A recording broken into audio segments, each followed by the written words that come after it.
Assalamu alaikum dear student. Welcome to my YouTube channel. Your physics mentor is Kamran Akhtar Chaudhary.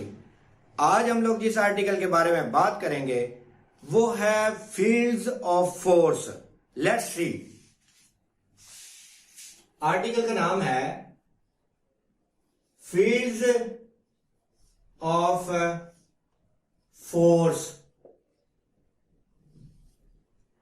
जैसा कि हम लोगों को अच्छे तरीके से पता है कि न्यूटन ने यह बताया कि अगर हमारे पास दो मैसेज हों, एक का नाम m1 है और एक का नाम m2 है और उनके दरमियान में डिस्टेंस r के बराबर है, तो इन दो बॉडीज के दरमियान में जो फोर्स ऑफ इंटरेक्शन आई थी बाय न्यूटन ग्रेविटेशनल लॉ, वो हमारे पास थी F G is equal to G m1 m2 over R square के बराबर आएगी. इसमें यह न्यूटन ने बताया था कि अगर दो बॉडीज एक दूसरे के साथ इंटरैक्ट करें तो उनके दरमियान में जो फोर्स ऑफ इंटरेक्शन है उसका फार्मूला उसने ये निकाला, F G is equal to G m1 m2 over R square. इसी तरीके से एक फ्रेंच मिलिट्री इंजीनियर था जिसने ये बताया कि अगर हमारे पास दो पॉइंट चार्जेस हों, ये देखें कि एक का नाम Q1 है और एक का नाम Q2 है और इनके दरमियान में डिस्टेंस R है, तो कूलम ने ये बताया कि इन दो चार्जेस के दरमियान में जो फोर्स ऑफ इंटरेक्शन है वो है K Q1 Q2 over R square.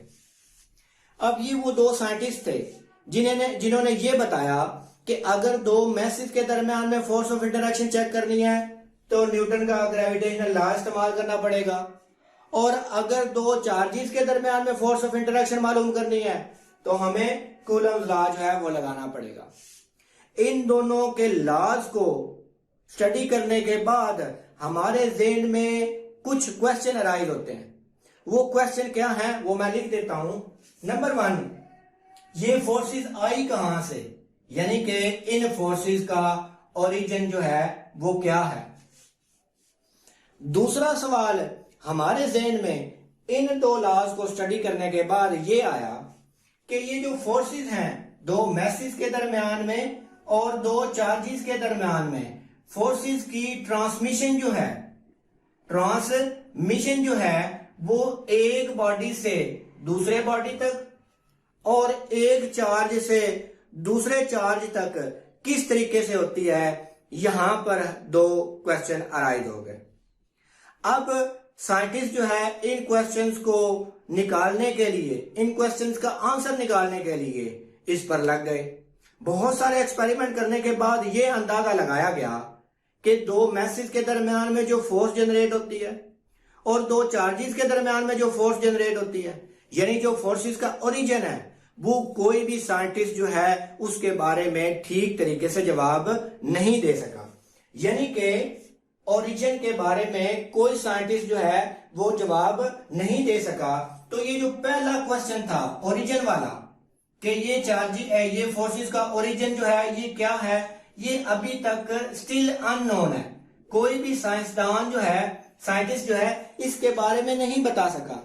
इसलिए इस फोर्स को एज इट इज ले लिया गया और इस वजह से इन फोर्सेस को हम लोग बेसिक फोर्सेस ऑफ नेचर भी कहते हैं और इसको इंट्रिंसिक प्रॉपर्टी कहते हैं मैसेज की और चार्जेस की. जबकि दूसरा सवाल जो है, दूसरा क्वेश्चन कि ये फोर्सेस जो हैं वो ट्रांसमिट कैसे होती हैं, इसके बारे में हमें एक साइंटिस्ट था जिसका नाम था माइकल फैराडे ने इसको एक्सप्लेन किया. अब ये जो फोर्स की ट्रांसमिशन है एक चार्ज से दूसरे चार्ज की तरफ, इसके बारे में हमारे पास एक साइंटिस्ट था माइकल फैराडे ने. उसने डिफरेंट एक्सपेरिमेंट करने के बाद अपने सारे इंफॉर्मेशन को एक थ्योरी की शक्ल में पुट फॉरवर्ड किया, जिसको हम लोग माइकल फैराडे थ्योरी कहते हैं. अब ये माइकल फैराडे की थ्योरी के मुताबिक चार्जेस के दरमियान में फोर्स ऑफ इंटरेक्शन जो है वो किस तरीके से होती है, ये बताते हैं कि इसकी डेफिनेशन करते हैं सबसे पहले कि ये थ्योरी हम लोगों को बताती क्या। ये थ्योरी जो माइकल फैराडे ने हम लोगों को दी, ये थ्योरी हम लोगों को ये इंफॉर्मेशन देती है कि अगर हम लोग चार्ज को स्पेस में रख दें, स्पेस में चार्ज को स्पेस में रख दें, किसी एक जगह पर रख दें, तो माइकल फैराडे ये कहता है कि स्पेस में चार्जेस के अराउंड एक स्पेशल किस्म की इन्फ्लुएंस जो है वो जनरेट हो जाती है। यानी कि जब चार्ज को हम लोग स्पेस में रखते हैं तो चार्ज के इर्द गिर्द कुछ इन्फ्लुएंस जो है वो जनरेट हो जाती है, जिसको इसने नाम दिया इलेक्ट्रिक फील्ड, जिसको माइकल फैराडे ने नाम दिया कि इलेक्ट्रिक फील्ड इसको कहते हैं। अब होता क्या है कि जब चार्ज को हम लोगों ने स्पेस में रख दिया तो चार्ज के इर्द गिर्द एक इलेक्ट्रिक फील्ड जनरेट हो जाती है, जिसको अभी मैंने बता दिया है कि माइकल फैराडे ने कहा था कि इसके इर्द गिर्द इलेक्ट्रिक फील्ड जनरेट हो जाती है। अब अगर इस चार्ज के करीब हम लोग एक और चार्ज लेके आ जाएं, जिसका नाम जो है वो क्यू नॉट है, और इस चार्ज को हम लोग लेट क्यू कह देते हैं, तो ये चार्जेस जो है इंटरैक्ट करना शुरू कर देंगे। फर्ज कर रहे हैं कि ये पॉजिटिव चार्ज है और ये नेगेटिव चार्ज है, तो ये एक दूसरे को अट्रैक्ट करेंगे, यानी कि एक दूसरे पर फोर्स लगाएंगे, जैसा कि हम लोगों ने कूलम लॉ में एक्सप्लेन किया था। तो इस फोर्स की वजह से ये जो इलेक्ट्रिक फील्ड है इसको हम लोग फील्ड ऑफ फोर्स भी कहते हैं, फील्ड्स ऑफ फोर्स भी कहते हैं। अब हम लोग माइकल फैराडे की ये जो पूरी डेफिनेशन थी इसको हम लोग एक्सप्लेन और मजीद एक्सप्लेन करने की कोशिश करते हैं। तो इसकी हम लोग यहां पर एक्सप्लेनेशन जो है वो करते हैं। लेट्स सी, लेट हमारे पास एक चार्ज है जिसका नाम हम लोग क्यू रख देते हैं। अब माइकल फैराडे ये कहता है कि अगर इस चार्ज क्यू को हम लोग अगर स्पेस में रखें तो इस चार्ज के इर्द गिर्द कुछ इन्फ्लुएंस जो है वो जनरेट हो जाती है, जिसको इसने इलेक्ट्रिक फील्ड का नाम दिया। अब अगर हम लोग फर्ज कर रहे हैं इसकी फील्ड को चेक करना चाह रहे हैं तो हमें एक टेस्ट चार्ज क्यू नॉट इस्तेमाल करना पड़ेगा। अब ये जो आपके पास क्यू नॉट है इसको हम लोग टेस्ट चार्ज कहते हैं। अब टेस्ट चार्ज क्या है? टेस्ट चार्ज एक ऐसा चार्ज है जिसकी मैग्नीट्यूड जो है वो बहुत ज्यादा कम होती है, यानी कि इसकी खुद की इलेक्ट्रिक फील्ड बहुत ज्यादा वीक होती है, ताकि ये दूसरे चेक करने वाले चार्ज की इलेक्ट्रिक फील्ड को खराब ना कर सके। तो इसको हम लोग टेस्ट चार्ज कहते हैं। इसकी क्या डेफिनेशन हो गई कि ऐसा चार्ज जिसकी मैग्नीट्यूड जो है वो बहुत ज्यादा कम हो, बहुत ज्यादा वीक हो इलेक्ट्रिक फील्ड, ऐसे चार्ज को हम लोग टेस्ट चार्ज कहते हैं। अब जब हम लोग इस टेस्ट चार्ज को इस चार्ज के करीब लेके आते हैं तो ये चार्ज जो है उस पर फोर्स जनरेट करता है। किस तरह की फोर्स जनरेट करता है? फर्ज किया ये पॉजिटिव है, ये नेगेटिव है, तो ये चार्ज एक दूसरे को अट्रैक्ट कर लेंगे। तो ये अट्रैक्शन, फोर्स ऑफ इंटरेक्शन कहां से आई? जैसा कि हम लोगों ने प्रीवियस लेक्चर में पढ़ा था, कूलम लॉ की मदद से। अब ये जो इंटरेक्शन है इसको हम लोग बोलते हैं इलेक्ट्रिक फील्ड। इसको हम लोग क्या बोलते हैं? इलेक्ट्रिक फील्ड बोलते हैं। अब बाद लोगों के जहन में ये आता है कि अगर हम लोगों ने किसी भी चार्ज की फील्ड को चेक करना हो तो हमें टेस्ट चार्ज लेके आना पड़ता है। ये तो बात ठीक है, लेकिन बाद लोग ये समझते हैं कि अगर चार्ज को स्पेस में रख दिया है तो इलेक्ट्रिक फील्ड जनरेट नहीं होती। बाद ये समझते हैं कि जब टेस्ट चार्ज को करीब लेके आते हैं तब फील्ड जनरेट होती है। ऐसा हरगिज नहीं है। टेस्ट चार्ज आए या ना आए, अगर हम लोगों ने एक चार्ज को स्पेस में रख दिया है तो अकॉर्डिंग टू माइकल फैराडे उसके अंदर इलेक्ट्रिक फील्ड जो है वो जनरेट हो चुकी है। अब इस इलेक्ट्रिक फील्ड को हम लोग दो मुख्तलिफ पॉइंट में एलैबोरेट कर सकते हैं।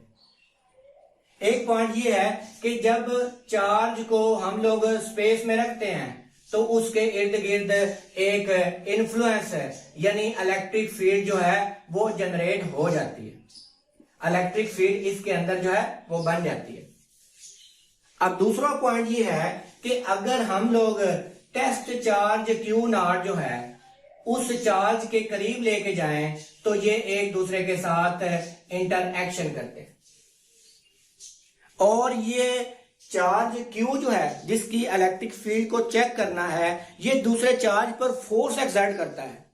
अब ये जितनी फोर्स एक्सर्ट करता है, इस चार्ज की जो फोर्स ये जो दूसरे चार्ज पर एक्सर्ट करता है उसको बोलते हैं इलेक्ट्रिक फील्ड स्ट्रेंथ।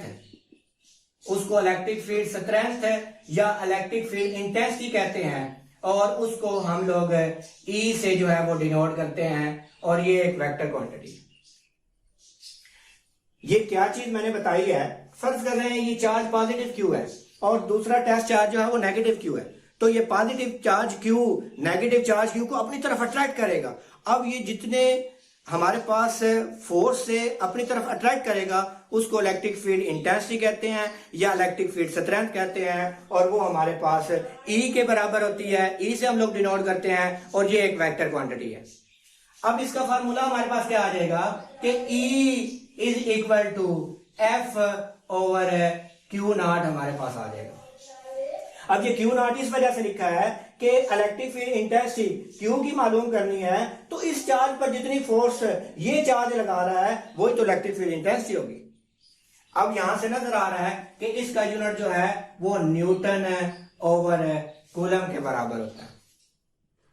अब अगर हम लोगों ने ये देखना हो कि किसी भी चार्ज की कितनी इलेक्ट्रिक फील्ड इंटेंसिटी है या स्ट्रेंथ है, तो हम लोग चार्ज के इर्द गिर्द जो है वो डॉट लगा देते हैं। फर्ज किया ये एक चार्ज Q है और ये हमारे पास चार्ज जो है वो Q नॉट है, तो ये इसके इर्द गिर्द लगा दिया।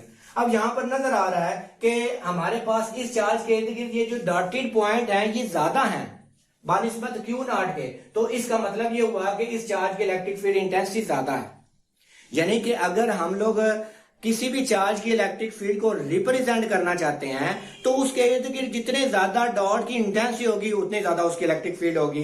तो यहां से क्या हुआ कि इलेक्ट्रिक फील्ड इंटेंसिटी किसी भी चार्ज की वो आपके पास इंटेंसिटी ऑफ डॉट के बराबर होगी, यानी कि जिस चार्ज के इर्द गिर्द जितने ज्यादा डॉट लगे होंगे उस चार्ज की इलेक्ट्रिक फील्ड इंटेंसिटी ज्यादा होगी।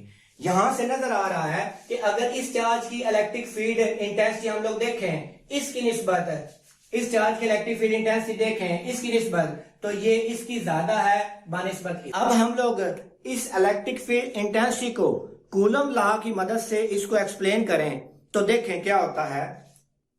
Explanation of electric field intensity in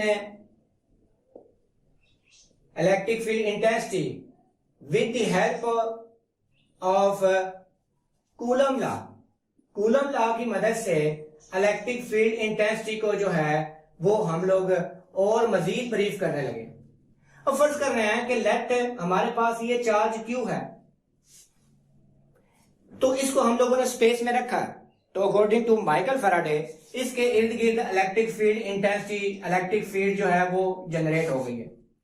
अब अगर हम लोगों ने इसकी इलेक्ट्रिक फील्ड इंटेंसिटी को देखना है, अंडरस्टैंड करना है, तो हमें एक टेस्ट चार्ज Q नॉट जो है वो इसके करीब लाना पड़ेगा। अब ये टेस्ट चार्ज जो है इसकी इलेक्ट्रिक फील्ड इंटेंसिटी जो है वो बहुत ज्यादा कम होती है। मैंने बता दिया क्यों कम होती है, ताकि ये चेक किए जाने वाले चार्ज की इलेक्ट्रिक फील्ड इंटेंसिटी को खराब ना कर सके। अब फर्ज कर रहे हैं कि इनके दरमियान में इस वक्त डिस्टेंस r के बराबर है, तो कूलम लॉ की मदद से फोर्स ऑफ इंटरेक्शन जो है वो आ जाएगी Q naught over r square. अब ये देखें हम लोगों ने यहाँ पर कूलम लॉ लिखा था F is equal to K Q1 Q2 over r square. अब Q1 की जगह Q है और Q2 की जगह हमारे पास Q नॉट है, तो F is equal to K Q naught over r square आ जाएगा। ये इन दोनों के दरमियान में फोर्स ऑफ इंटरेक्शन आ जाएगी। लेकिन अभी हम लोगों ने इलेक्ट्रिक फील्ड इंटेंसिटी की वैल्यू देखी है, तो वो हमारे पास है F ओवर क्यू नॉट। अब इसकी वैल्यू को यहां पर पुट करें तो इलेक्ट्रिक फील्ड इंटेंसिटी जो है वो आ जाएगी 1 ओवर क्यू नॉट। अंदर हम लोग F की वैल्यू को पुट कर देते हैं। F हमारे पास आ जाएगी K Q not over R square, ये हमारे पास आ गया। अब आप लोग चेक कर लें कि ये जो क्यू नॉट है ये क्यू नॉट से कट जाएगा, तो बाकी हमारे पास आ जाएगा E इज इक्वल टू, ये क्यू नॉट कट गया, ये रह गया K Q over R square. यहां पर क्यू नॉट जो है वो कट गया। तो ये एक वेक्टर क्वांटिटी है, इसकी डायरेक्शन R यूनिट वेक्टर से हम लोग रिप्रेजेंट करते हैं, और इलेक्ट्रिक फील्ड इंटेंसिटी की वही डायरेक्शन होती है जो फोर्स की होती है। तो ये हम लोगों ने electric field intensity coulomb law को इस्तेमाल करते हुए, कूलम लॉ की हेल्प लेते हुए हमने इलेक्ट्रिक फील्ड इंटेंसिटी निकाल ली है। और ये इलेक्ट्रिक फील्ड इंटेंसिटी जो है ये हमारे पास आ जाएगी 1 over 4 pi epsilon not Q over R square into R unit vector. This is the main expression of the electric field intensity आप लोगों के सामने है। उम्मीद है आप लोगों को आज का आर्टिकल जो है वो समझ आया होगा और पसंद आया होगा। Please subscribe my YouTube channel, click the bell icon, ताकि आपको मेरी मजीद आने वाली वीडियोस जो है वो मिलती रहें। शुक्रिया।